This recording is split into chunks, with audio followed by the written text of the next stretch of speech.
going on, guys? Wei Koh here from Revolution on the Rake. Today I'm going to unbox my OMEGA Ultraman. Now I know you guys, a lot of you guys out there have already received your Ultraman and have already unboxed them, but I'd like to unbox mine for you to share that experience with you and show you what a little bit of that process is like. So, OMEGA box. I'm going to open it now. Now what's very important is when you're unboxing any watch, in this particular instance, this OMEGA Ultraman, you want to make sure that you have your manual, which is here. You want to make sure you have these, I think, pertain specifically to the UV pen that you have in the OMEGA Ultraman, but that's for showing you where the hidden Ultraman is in the continuous seconds counter. And this is super important. You want to make sure you have the warranty card, right? So you want to make sure you have your pictograph card, which all OMEGA should have. And you want to, in particular, especially if you bought your watch from some gray market dude or one of those assholes who got their name on this list and bought this watch but didn't really want it but just wanted to make a couple of quick bucks on it, make sure you have this, which is your warranty card, which is super important. And incidentally, guys, if you're one of these guys who decided that you wanted to buy this watch or be the first one on the trigger on the internet to buy this thing, and you got it, but then you didn't really like it that much, or what was more important to you was to make a couple of $1,000s on a quick flip, why don't you find some other way of making some quick money? May I suggest prostitution? So before we talk about this watch, I just want to talk about the original Ultraman 145.01267. It's the last Speedmaster to have the caliber 321, which, as you guys know, is a Lemania 2310.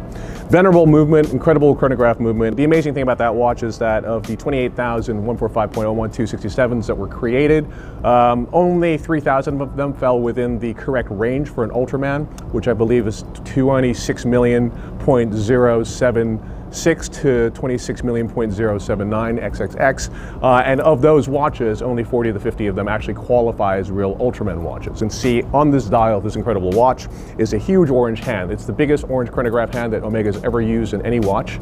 There was a Seamaster, and of course the famous Mark II has an orange chronograph hand as well on the racing dial, but those hands are not the same as this. This is a hand that is unique to this model. It is 18.8 mm. The other thing is, when you're buying a vintage one of these watches, you must buy it from a really great and trusted vintage dealer or source, such as Analog Shift or such as the Davidoff brothers, who I bought my watches from. I've got 3 of them now. You must, in particular, make sure that that watch comes with an extract from the archive.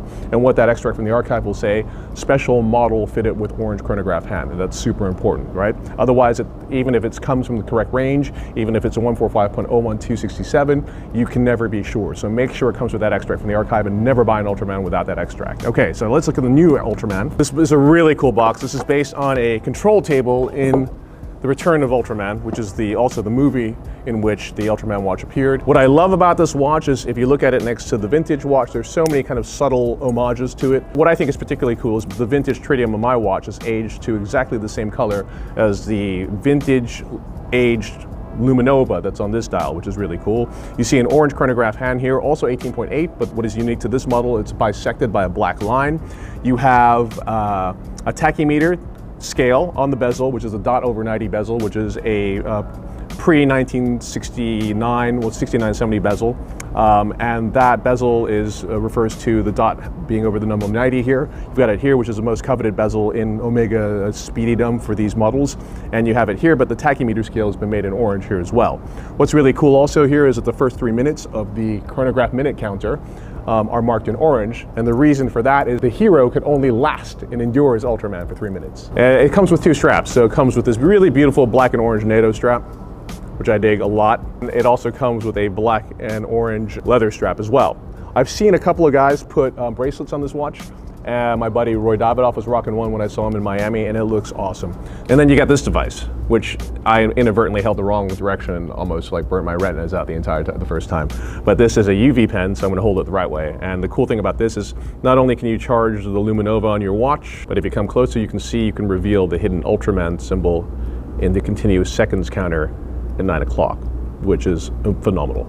Now, what I love about this watch was that the original watch, this one right here, it was bestowed the sobriquet Ultraman by collectors. The name Ultraman was bestowed on it because it appeared in The Return of Ultraman, but there was never an association of any kind with the creators of Ultraman. What's great about this watch is that Reynold Eichmann, the CEO of OMEGA, sent the curator of the Museum Petros, who is the guardian of everything about OMEGA's history, to go speak to the creators of Ultraman to create an official association so that they could have the Ultraman logo inside of there, so they could have this incredible sort of console inspired by Ultraman's table, and so you could have it actually be called an Ultraman. So there you go, Ultraman unboxing here with Revolution in the rig.